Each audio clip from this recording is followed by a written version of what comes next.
What do all these scenes have in common? Besides being some of the most iconic moments in film history, they also represent one of the most important turning points in a story, the midpoint. Guys, relax. It's only halftime. Today we're going to explore the function of midpoints, their common features, and the different types. This is What is a Midpoint? Hit subscribe and click the bell for more videos on topics like exposition, protagonists, and genres. We will be spoiling the following movies, and there will be some graphic content. Now, let's jump into the middle of things. From the beginning. In a traditional three-act structure, the midpoint is a major turning point in Act 2 that alters the course of the story. As the name implies, it is most often deployed in the middle of a story, essentially separating it into two equal halves. The term was popularized by Sid Field in his 1984 book, The Screenwriter's Workbook. In it, he recounts how many of his screenwriting students struggled to write their second acts and sought a tool that could help them control it. Then his friend and fellow filmmaker Sam Peckinpah told Field that he liked to hang his stories around a centerpiece. For example, the train robbery in The Wild Bunch. Peckinpah would build his action up until a certain event about midway through the story, then let everything else be a result of that event. How many cases did you take from the train? 16 cases of rifles. We lost one on the trail. He stole it. The mother of the girl he killed told me so. This idea of a centerpiece stuck with Field, and from it he developed what he called the midpoint. Today, many other screenwriters and teachers have added their take to the notion of the midpoint. Michael Haig calls it the point of no return. In Save the Cat, Blake Snyder describes the midpoint as a false victory or a false defeat. Others refer to it as the twist, reveal, or major turning point. But whatever you want to call the midpoint, its importance is always the same.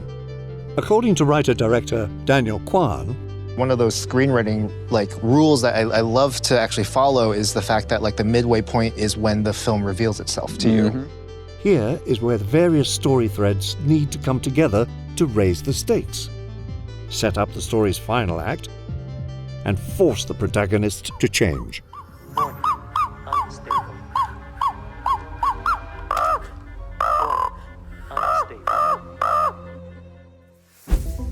Let's look at these functions of the midpoint a little closer. As outlined by Sid Field, one of the most important functions of the midpoint is to link the dramatic action of the two halves of the story together, while setting up the final act. Next Saturday night, we're sending you back to the future. If the first half is Marty traveling to the past, and the second half is the process of getting him home, the midpoint is when they figure out how to do it. This is it.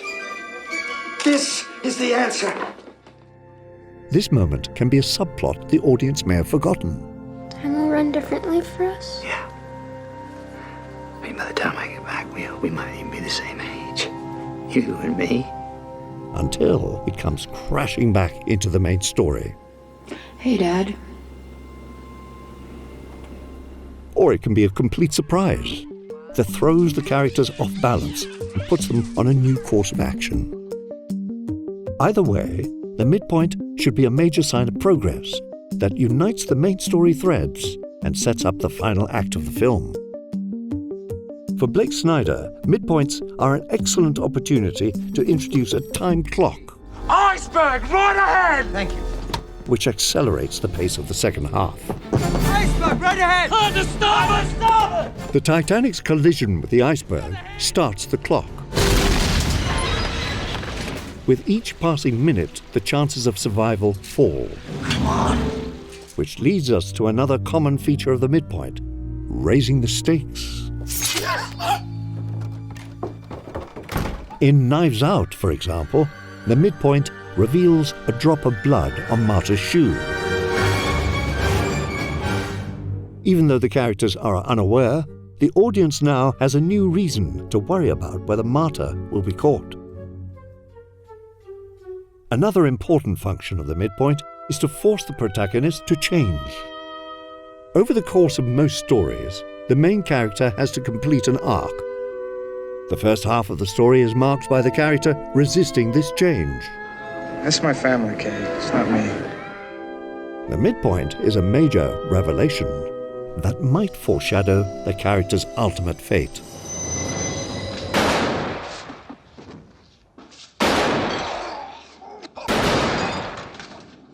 Or make it clear that what they need is more important than what they want. She's hurt real bad. Can't we help her get home?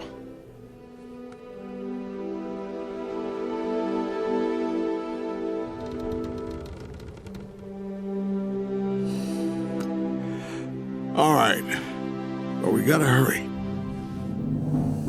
In Jaws, the midpoint is when Chief Brody's goal to kill the shark becomes personal. After his son is nearly killed, we get this scene with the mayor, where Brody transforms from a more passive civil servant to actively taking control. Because you're going to do what you do best. You're going to sign this voucher so I can hire a contractor. I don't know if I can do that without... I'm going to hire Quint to kill the shark.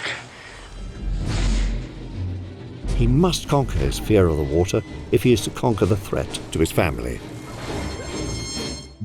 Whether the protagonist has a positive arc or a negative one, the midpoint is a pivotal moment that centers their journey and signals their ultimate change at the end. Now that we understand why the midpoint is so vital in storytelling, let's lay out the different types of midpoints and their unique characteristics. One of the most common midpoints is a setback. Here, the protagonist faces a major disappointment or defeat. A friend.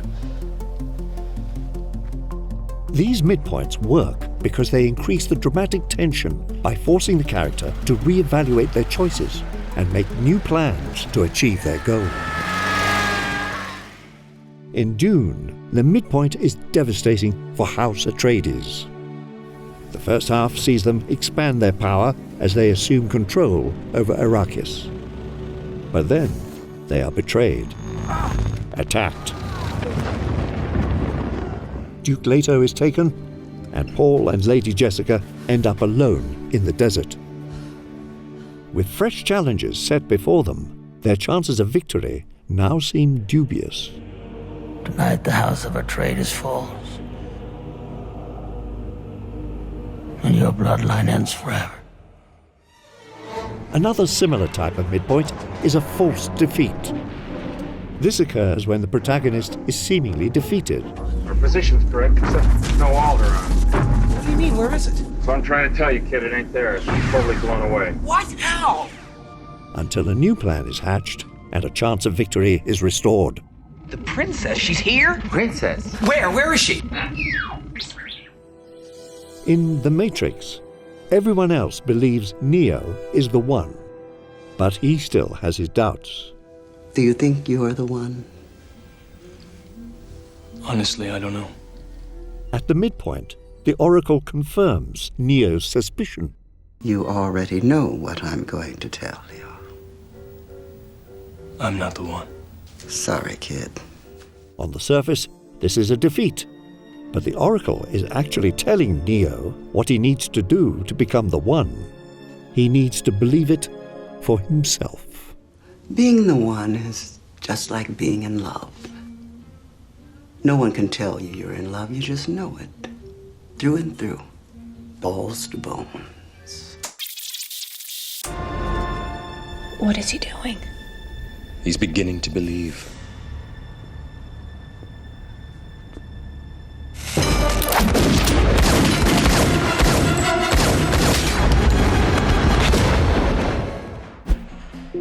The opposite of a false defeat is another midpoint type called a false victory.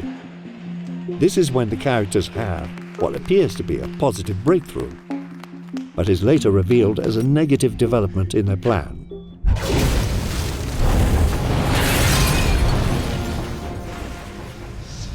The Joker planned to be caught. He wanted me to lock him up in the MCU. For example, in 500 Days of Summer, Tom considers this moment with Summer a victory in their relationship. I've never told anybody that before.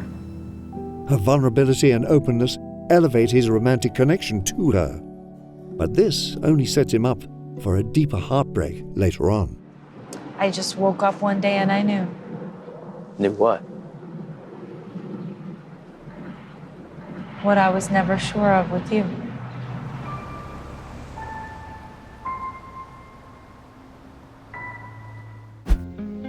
Another common type of midpoint is a reversal. This marks a major shift in the main character's goal, and the story's central plot changes. We can also see this in Eternal Sunshine of the Spotless Mind. In the first half, Joel decides to have Clementine erased from his mind. By the time you wake up in the morning, all the memories we targeted would have withered and disappeared. But in the process, he realizes his mistake. Can you hear me? I don't want this anymore. I want to call it off! At the midpoint, this reversal sets up the action in the second half, where he and Clementine work together to preserve his memories of her. Joel, the eraser guys are coming here, so what if you take me somewhere else? Somewhere where I don't belong, and we hide there till morning? Man, I can't remember anything without you. Yet another type of midpoint is a twist. This is a moment that the audience doesn't see coming, that throws the story into a new course of action for the second half. After Kane's close encounter, it looks like he might recover. Until this shocking moment.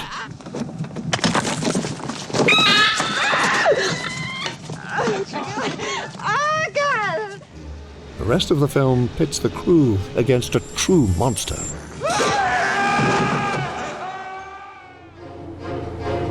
Marion's murder in Psycho shifts what began as a crime thriller into a horror film.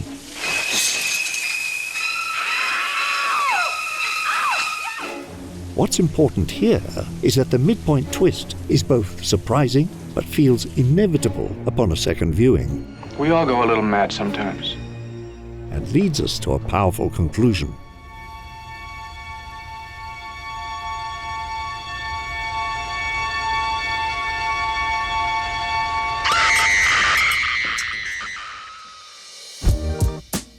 A midpoint can be many things. An important moment of character growth, an unexpected plot twist, or something else.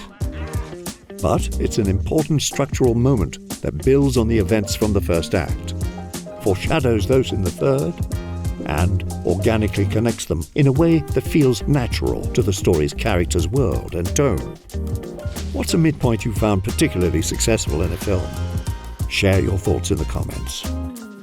For complete structure breakdowns using Blake Snyder's Save the Cat beat sheet, check out our videos on Parasite, Interstellar, and Avengers: Infinity War, and get access to hundreds of scripts from our screenplay database, all linked below. Get started writing your midpoint using Studio Binder's screenwriting software. Until next time, we'll meet you in the middle. Clowns to the left of me, jokers to the right. Here I am, stuck in